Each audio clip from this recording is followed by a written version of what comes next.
Part 10, Chapter 31, Doubts at Camp. With the better weather, our fictional Everest team returned to Camp 2 for their rotation to overnight at Camp 3 and to get their ticket to the top punched. But some of the members were starting to have doubts. Okay, listen up. Up at 2, boots on the ground at 2:30 for Camp 2. Get breakfast and be ready to go to C2 no later than arriving at C2 no later than 10 a.m. This is our last rotation before the summit push, so you need to meet your times in style and perform well to get a chance for the summit. This includes getting to C3.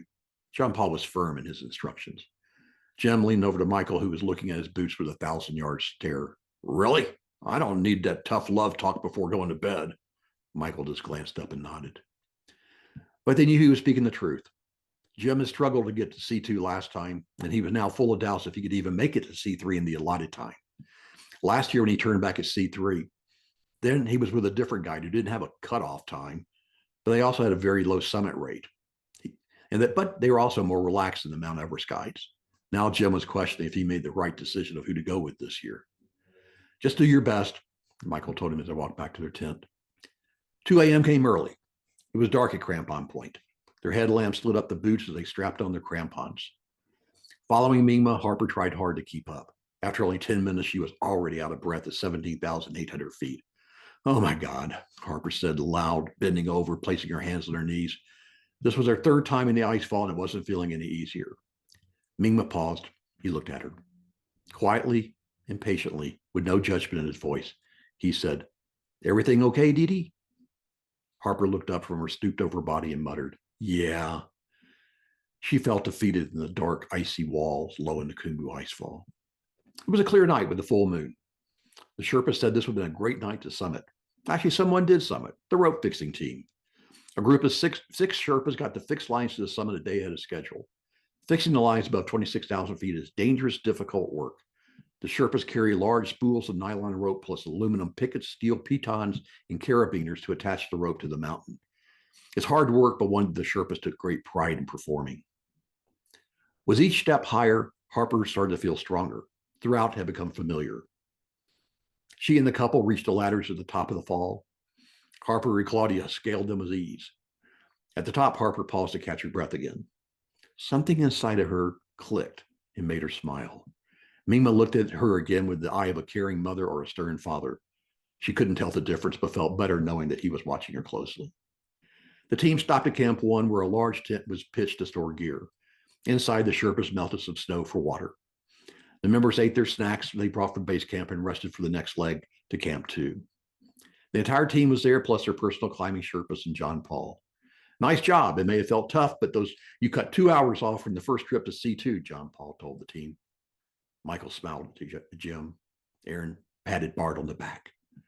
It's going to be a hot one today. No wind, no clouds. Let's start with our jackets, but we're ready to strip down to a single top layer when the sun crests Lhotse, John Paul advised his team. The trek up the lower Khum was a bit easier this time. This was familiar territory, but Camp 2 was still a mirage. They could see dark spots to their left that marked the rocks where Camp 2 was situated, but it seemed to never get closer. They walked in a single file line, all clipped into the fixed rope. No one spoke. Everyone was lost in concentration. Everyone was in their own world. Can I do this? I should be feeling stronger. What if I'm too slow? Maybe I start using oxygen, leaving Camp 2. I can't be the last one in Camp 3. Pablo's internal voices were battling. He shared his fears with Claudia the previous night. I'm afraid, he said, comparing his feelings to what he experienced on Denali when he returned back at 17,000-foot high camp. Yes, but you learned from that and you summited Aconcagua, and that was higher than Denali's high camp. Harper told him, holding his hand tight, looking directly in the eye. The sun was now directly above. No clouds to block it today. He felt like a bacon frying in a pan. Taking off layer after layer was not helping. There was no solution other than just a push through. The last tiny hill to the gully leading to Camp 2, it felt like a summit. The last 100 meters to Camp 2 hurt. He was tired. He needed water, but most of all, he wanted to lie down. Entering the bottom of the rocky ravine, he sat on a rock. Claudia sat next to him. Harper gave him the last of her water. It's not too far now, she said, reassuring him. As they walked higher, the familiarity gave them all strength. All of a sudden, he started walking faster. He glanced up at the Lhotse face, sighting the tiny yellow tents that marked Camp 3. That would be their destination soon. That night at Camp 2, everyone reflected on the day. Dutch and Tony were sharing a tent. How long do we have to reach Camp 3? Dutch asked. Not sure, but probably between 6 and 7 hours max. Listening in the tent next over, Jim called out, it took me 10 hours last year. Crawling into their sleeping bags, the internal debate continued. Pablo tossed all night long. Claudia took forever to fall asleep worrying about her mate. The team felt fragmented. John Paul, laying on his back, his eyes wide open, stared at the yellow tent ceiling as the sun set over Pomori, concerned about his team. Chapter 32, Climbing the Lhotse Face. The Mount Everest Guides team sat around the small dining table at Camp 2. They knew what was coming. John Paul was making the announcement about the climb to Camp 3. I hope like hell he's in a good mood, Jim muttered. Dutch and Tony had decided they needed between 6 and 8 hours to arrive in what John Paul called style. Bart, Pablo, Jim thought they would need more time than that. They were concerned. Bart was still recovering from his upper respiratory infection. Pablo had a serious confidence issue. And Jim, well, last year he took 10 hours to get up there, and he was the last to C2 on this rotation. He was worried that John Paul was out to get him. Good dinner, everyone. John Paul made his entrance. He and Dawa had spent the last hour strategizing on how to get all of their members to the top. Harper smiled. Delicious. Seriously, I like Spam. Everyone else just groaned. Okay, here's the plan. We leave at 3 a.m. tomorrow morning. The weather looks good, but the wind can come out of nowhere on the face, so be prepared with all the layers that you brought. Goggles, too. The trick on this climb is to find a pace that you can sustain all day. Don't start off too fast, but also don't get in a rut. Climb smart, be efficient at breaks. It'll be crowded, but there'll be 2 ropes, one for guys going up and the other for people coming down. Do not climb on the wrong rope, or the Sherpas will let you know about it. By now, he had everybody's attention. We'll divide into 3 sub-teams. Group 1, that'll be Harper, Claudia, and Tony. Mima will be with that group. Next are Aaron, Dutch, and Michael. Dawa will take care of you. And I'll be on the 3rd group of Pablo, Jim, and Bart. We'll have extra Sherpas who can bring you back down if there's a problem. John Paul has split their groups by style and by speed. Both the buddies and the couple began to ask about being split up. I don't like this at all. Let's all go together and let it evolve naturally, Aaron began. I agree, Claudia chimed in. I understand your concern about splitting up, but this is the best way for each of you to get the support that you need. I believe everyone can make it, and I've set a time limit of 9 hours. That's plenty of time to get there. So there's not so much about speed, but it's about acclimatization.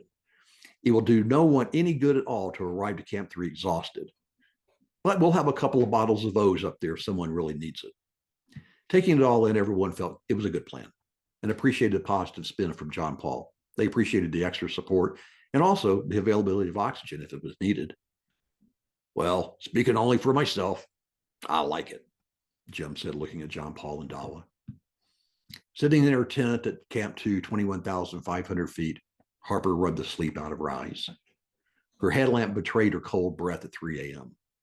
Today, she climbs the Lhotse face. She was both excited and anxious, understanding the objective and the pressure to perform well. She noted that John Paul had put her in the first team, a vote of confidence in her strength. The morning routine was annoyingly familiar. It took 10 times longer when Harper was back home to put on her boots. But breakfast was simple: toast, egg, hot cereal, and coffee. The Sherpa cooks had been up since 1 a.m. heating water, so Harper ate her breakfast with gratitude.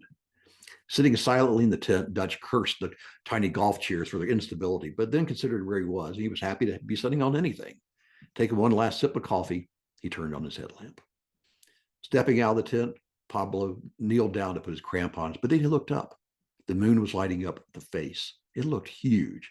Squinting, he looked for Camp 3. Maybe he saw it, probably not. Finishing his crampon work, he took another deep breath. Claudia was doing the same procedure next to him and turned her head. Her headlamp was now lighting up his face. You'll do fine. Slow and easy. Remember to breathe. Use all the techniques we know: pressure breathing, rest steps, all the footwork steps, French, side step, you know them. The walk to the base of the Lhotse face was familiar. They did it on their first rotation, but that was for exercise. And also, it was in daylight. And now they were in the dark, and it seemed to go on forever. Michael didn't remember the elevation gain and found himself breathing hard, going too fast. Approaching the base, he glanced at his watch. It took over an hour, a bit quicker than last time. He looked up, and all he could see was snow and ice. Bending over, he clipped his carabiner and Jumar onto the white nylon rope. That's his lifeline. With his ice axe in the other hand, he began. The first section seemed steep, but Harper had read all about the Lhotse face, so this was not a surprise. It was steep, seriously steep, and not quite what Harper was expecting. Okay, it should ease shortly. She tried to convince herself, at least that's how it looked from Camp 2. Now, 2 hours in, her mind began to wander. She heard the voices of those back home, and they found out that she was going to Everest, the negative voices. Why is Harper crazy? Glory? She's a rich, spoiled brat, peak bagger, selfish. The naysayers were loud, especially at work. No one said anything to her face, but Harper heard them and knew what people said about those people who go climb Everest.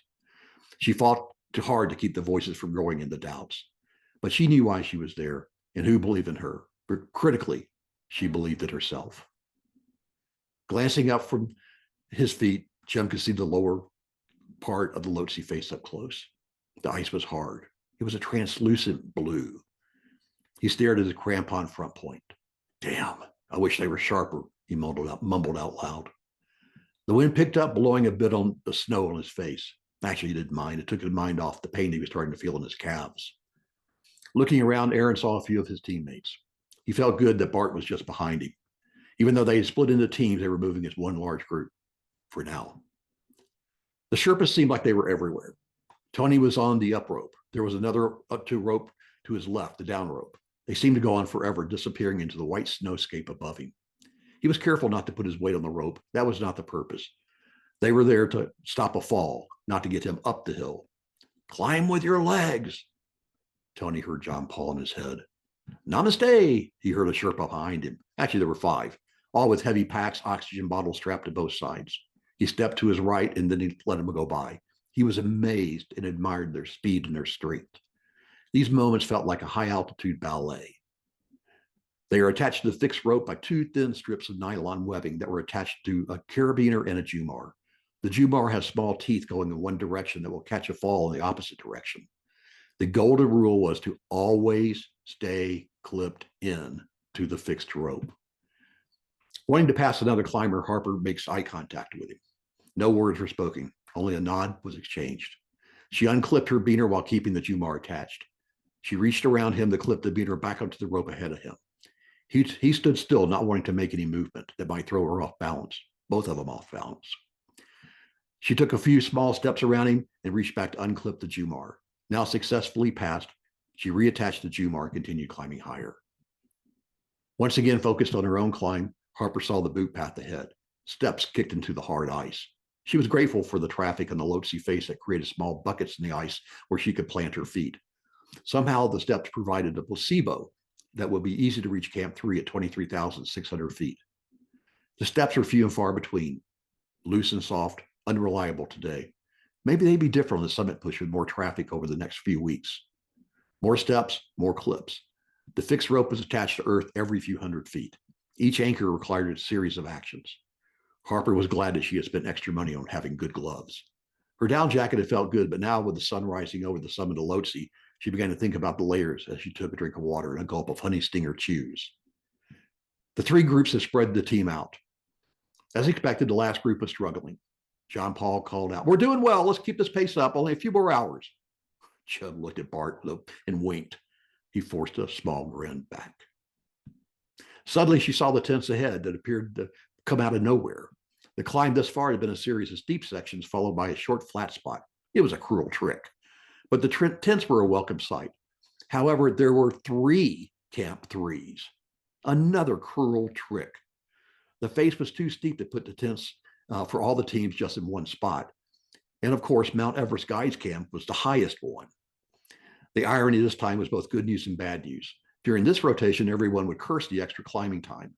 But on the summit push, they would have an advantage of making the distance to the South Pole just a bit shorter. Also, tonight, they would sleep higher than anyone else. Another mixed bag. Passing by the tents, Harper saw her fellow climbers in tents. Smiling at them, they took her picture, but also she was envious that they were resting already. Their climb was over for the day. Jealously fueled her steps higher. Harper stayed focused on her form. Step, plant the ice axe. Step, move the beaner. Step, move the Jumar. Stand up straight. Look ahead. Smile for the camera. Passing the last of the tents, a high bump of ice came into focus. If she were home, where she trained, Harper would pass this in a matter of minutes, maybe seconds. But at 23,600 feet, she stopped and just stared at the obstacle. She was breathing heavily now. Finally, she mustered whatever was left in her fuel tank and took a few more steps. Higher, slower, the climb was taking a toll on her body. She glanced over her shoulder at Claudia and Tony, who were close behind. Almost there? Harper asked Mingma, bringing up the rear. Yes, Didi. Bastari. Slowly, slowly. Moving on, Harper no longer looked anywhere but her feet, uninterrupted until a next anchor came into view. Her style was zombie-esque. A familiar voice called out. It was a Sherpa from her team. He waved at her with enthusiasm to come towards the yellow tent. Harper stepped carefully through the maze of lines that secured the tents to the mountainside. Slowly, she moved towards them, having no real choice but to move slowly. Harper was knackered.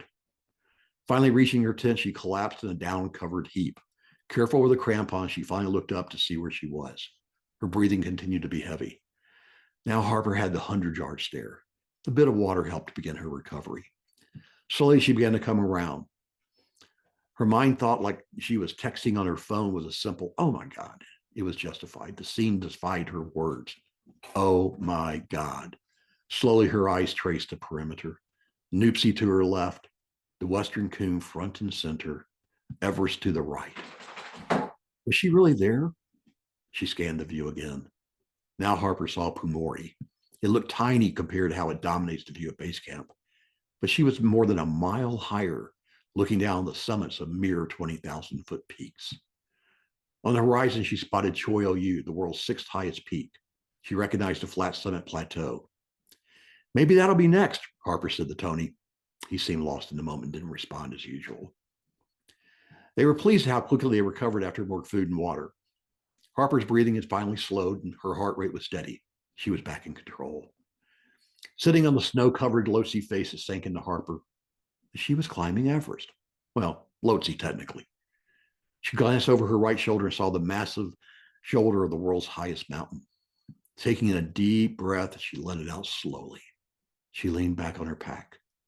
The rest of the team was getting closer. Harper glanced at the time on her watch. 6 hours, 57 minutes. She smiled.